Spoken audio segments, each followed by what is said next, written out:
ధర్మవరపు సుబ్రహ్మణ్యం గారిది ఆ, ఆ నెంబర్ ఆయనకి పాస్పోర్ట్ ఆఫీసర్ ఆ నెంబర్ది నేనే చెప్పాను. ఆ నెంబర్ ఏంటంటే నెంబర్ పెడుతుంటే అప్పుడు మహేష్ సరదాగా ఎంఎస్ రాజు గారి నెంబర్ పెట్టేయండి అన్నాడు. ఓకే. అది అప్పుడు రాజుగారు వాడే నెంబర్ అది. ఓ అవునా? సో మహేష్ కొద్దిగా ఇలాంటి టీచ్ చేస్తుంటాడు కొందరిని. బాబు దెబ్బ అయిపోతాడు బాబు అయినా మొత్తం థియేటర్లో వెంటనే ఆయనకి కాల్స్ వచ్చేస్తే ఇంకా ఆయన నెంబర్ వాడలేడంటే మీరు పెట్టేయండి నేను చెప్తానని రాజుగారి నెంబర్ పెట్టించాడు. రాజుగారి నెంబరు ఆయన లేడు షూటింగ్లో. రిలీజ్ తర్వాత ఆయనకి కాల్స్ విపరీతంగా వచ్చుంటాయి మరి. చెప్తానుండే. సో పెట్టేసి అది నెంబర్ చెప్తుంటే ఫ్లాట్గా చెప్తాం కదా నెంబర్ ఇన్ఫర్మేటివ్గా. సో ఇన్ఫర్మేటివ్గా కాదు సార్ ఏదైనా పొయిటిక్గా చెప్పండి అన్నాను నేను ధర్మవరపు సుబ్రహ్మణ్యం గారికి. పొయిటిక్గానా అని అప్పుడు ఒక రైమ్ లాగా దాన్ని 984 అలాగా ఒక ఇదో చెప్పాడు. అది బాగా ట్రెండ్ అయింది. ఇంకా రిలీజ్ అయింది ఇంకా మామూలు ఫోన్లు కాదు. అందులో వాడు ఒరే లడ్డు అని ఆ లడ్డు ఫోన్ ఒరే లడ్డు అని ఈయనకి ఫోన్ చేయడం ఎంఎస్ రాజు గారికి. సినిమా బాగుంది కాబట్టి ఎంత పాజిటివ్ రెస్పాన్స్ తోటి బాగుంది. పైగా లడ్డు క్యారెక్టర్ కూడా ఫోన్ చేసి అరే 5 కిలో మటన్ 2 కిలో చికెన్ అని చెప్తాడు ఐటమ్స్. సో అలాగే అందరం వెంటనే షో జరగడం ఏంటి ఈయన ఫోన్ మొదలైపోయాయి. ఇప్పటికీ ఒక మంచి కామెడీ సీన్. సినిమా బాగుంది కాబట్టి పాజిటివ్ రిపోర్ట్లతో ఈయన తట్టుకోగలిగాడు. ఇంక నెగిటివ్ అయితే మొత్తానికి ఇంకా వాయించేసేవారు ఏమాత్రం తేడాగా ఉన్నా. బట్ ఆయన నెంబర్ వాడలేకపోయారు. నెక్స్ట్ ఇమ్మీడియట్గా డిస్కంటిన్యూ చేశారు. సార్ అది 2003లో రిలీజ్ అయింది సంక్రాంతికి సినిమా.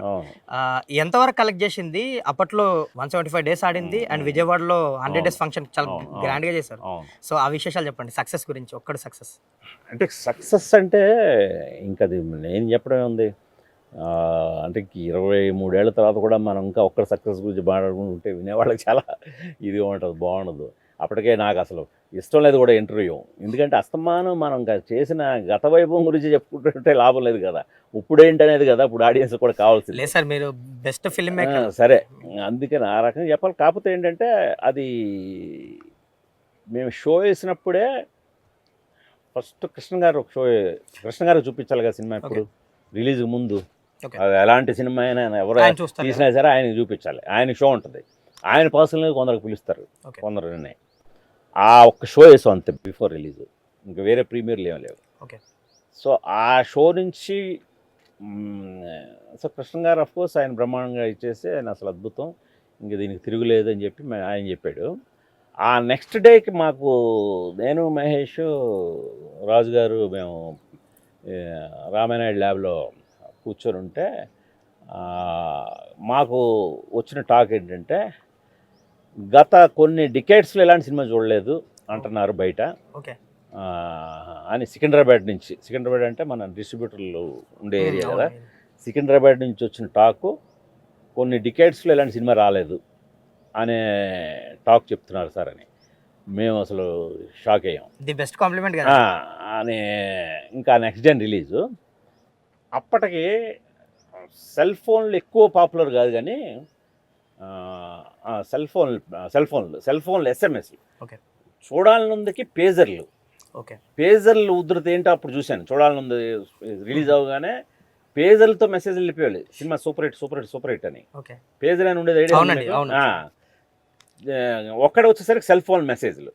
ఎస్ఎంఎస్లు అంటే ఎస్ఎంఎస్లో ఒక సినిమాకి పాజిటివ్ సినిమాకి ఎంతవరకు కమ్యూనికేషన్ టాక్ తీసుకెళ్ళిపోతాయో అలాగా ఇంకెక్కడికి పడితే అక్కడికి వెళ్ళిపోయేది. సినిమా అద్భుతంగా ఉంది ఇదని బ్లాక్ బస్టర్ అని ఆ మెసేజ్లు కొట్టుకొని టాక్ బాగా స్ప్రెడ్ అయిపోయింది. ఒక్కడు రిలీజ్ అయ్యి దాదాపు 23 ఏళ్ళు దాటింది. ఈ సినిమా గురించి మీకు గుర్తు చేసుకోగానే వన్ బెస్ట్ మూమెంట్ ఏంటి సార్? అంటే ఈ సినిమా తలుచుకోగానే మీకు గుర్తుకొచ్చే best moment, one of the best moment? ఒకటని కాదు, నాకు ప్రతిదీ మూమెంటే. నేను అప్పటి వరకు మీతో షేర్ చేసుకున్న ప్రతిదీ బెస్ట్ మూమెంట్స్. అంటే కాకపోతే ఏంటంటే డబ్బింగ్ స్టార్ట్ చేసాం సినిమా. డబ్బింగ్ స్టార్ట్ చేస్తుంటే డబ్బింగ్లో ఆ లూపు ఒక షాట్ వచ్చింది. ఆ షాట్ ఏంటంటే మహేష్ బాబు చార్మినార్ మీద పడుకొని సిగరెట్ తాగుతూ ఆ నెలవెంకని చూసి ఆ షాట్ చూసాడు మహేష్. ఆ షాట్ చూసిన వెంటనే సార్ మీరు నా కథ చెప్పిన ఫస్ట్ విజువల్ సార్ ఇది ఎగ్జాక్ట్గా వచ్చేసింది సార్ ఈ విజువల్. మీరు ఏదైతే వర్ణించి చెప్పారో అది యాజ్ ఇట్ ఈస్గా ఈరోజు చూస్తున్నాను సార్ ఓకే, అన్నాడు. అది చాలా గొప్ప అచీవ్మెంట్ అండి. బెస్ట్ మూమెంట్ అనిపించదు. తెర వెనుక కథలకి టైం ఇచ్చి ఒక్కడు విశేషాలన్నీ చెప్పినందుకు thank you so much sir. Thank you Rajesh. ఎందుకంటే నువ్వు కూడా దాదాపు ఒక 3 ఏళ్ళు గడుగుతున్నావా? అవును సార్, 3 ఏళ్ళుగా ఇది చేయాలంటే నేను అదే ఇందాక చెప్పినట్టే అస్తమానం తీసిన దాని గురించి ఏం చెప్పుకుంటాం, అందులో ఒక్కడి గురించి తెగ చెప్పేసాం. అవునులేండి, ఆడియన్స్ కూడా బోర్ కొడుతుంటుంది. సో అందుకనే ఇప్పుడు ఇంటర్వ్యూ అనేసరికి నాకే అనిపించింది సార్, పాపం ఇతను వెళ్ళాడుతున్నాడు, మళ్ళీ ఒక రూమ్లో కూర్చొని ఒక్కడి గురించి ఏం మాట్లాడతాం అని. ఇది సాధ్యం కాదు, ఇంటర్వ్యూ జరగకూడదని నేను ఇది అప్పచెప్పాను. ఈ లొకేషన్లో చేద్దాం అయితే, లేకపోతే లేదన్నాను. బట్ నువ్వు సాధించేసి కూర్చోబెట్టాను sir. Thank you so much sir. నేను ఫస్ట్ షూటింగ్ చూసింది చూడాలని ఉంది, నాంపల్లి స్టేషన్ లో చూసాను. అవునా? I was kid sir. Okay. And schooling లో నా ఫస్ట్ షూటింగ్ వచ్చి ఒక్కడు. సో అలాంటి మిమ్మల్ని ఇలా కూర్చొని తెర వెనుక కథల గురించి ఇంటర్వ్యూ చేయడం నాకు ఒక చిన్నపాటి అచీవ్మెంట్ అనిపించింది. Thank you so much. నాకు కూడా నీ ఉత్సాహం చూసి నీ మిగతా ఇంటర్వ్యూలు కూడా చూస్తుంటాను కదా, నువ్వు ఒక్కొక్క సినిమాని అనలైజ్ చేస్తూ నువ్వు సరదా పడిపోతూ నువ్వు చాలా ఒక సినిమా లవర్గా అవన్నీ అడుగుతూ వాళ్ళని ఆడియన్స్కి మంచి విషయాలు షేర్ చేద్దామనే తపన నాకు బాగా నచ్చి సార్ నేను కూడా నీతో ఇలా షేర్ చేసుకోవడం జరిగింది. Sir thank you so much. Thank you for the quality time sir. ఇవ్వండి దర్శకుడు గుణశేఖర్ గారితో ఒక్కడు తెర వెనుక కథలు మరో ఇంట్రెస్టింగ్ ఎపిసోడ్తో మళ్ళీ మీ ముందుకుంటాను. Thank you.